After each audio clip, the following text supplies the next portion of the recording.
Joining us right now to continue this conversation on the one-year anniversary of the launch of his online retailer is Imran Khan, CEO and co-founder of Verishop and the former chief strategy officer of Snap. Good morning to you.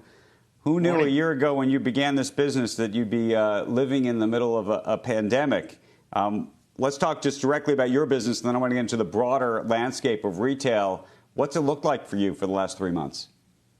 Yeah, it's obviously a very incredible experience. You have to worry about your employees' health, your customers' health, your partners' businesses. But in general, running a business, virtually and at the same time growing the business, we all have to learn every new thing every day. So it was pretty incredible.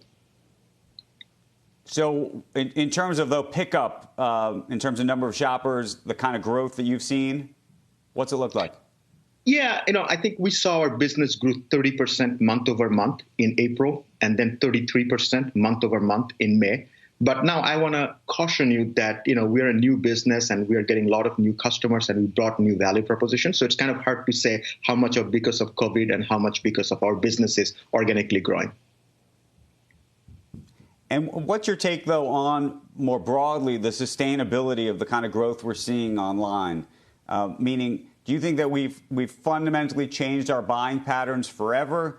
Is this about certain types of businesses, retail clothing and the likes? I mean, a lot of people are now buying food, as you know, on things like Goldbelly and things like that. Does that hold up when and if we can all return to a real sense of normal?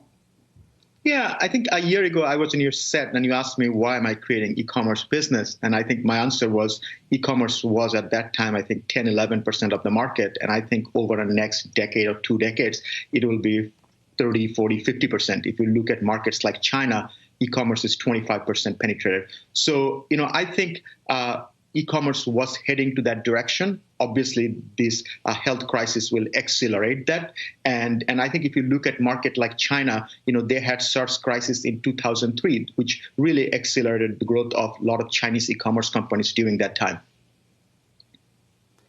Do you look at this as just a straight short on commercial real estate when it comes to retail? Meaning, I think part of it is who's the winner, but who's the loser in all of this? Yeah, I think I hesitant to say straight loser, a specific group, based on what's happening today, because, I think, over the last 100 years, if you look at history, different crisis comes and people call a group loser, but they innovate and they come back. I think, obviously, because of that, some of the businesses has to rethink how they will live in next decade. And companies that will be able to reinvent themselves, will do well. So I hate to, call a conclusion based on 2 months trend. But, I think it's really boils down to execution.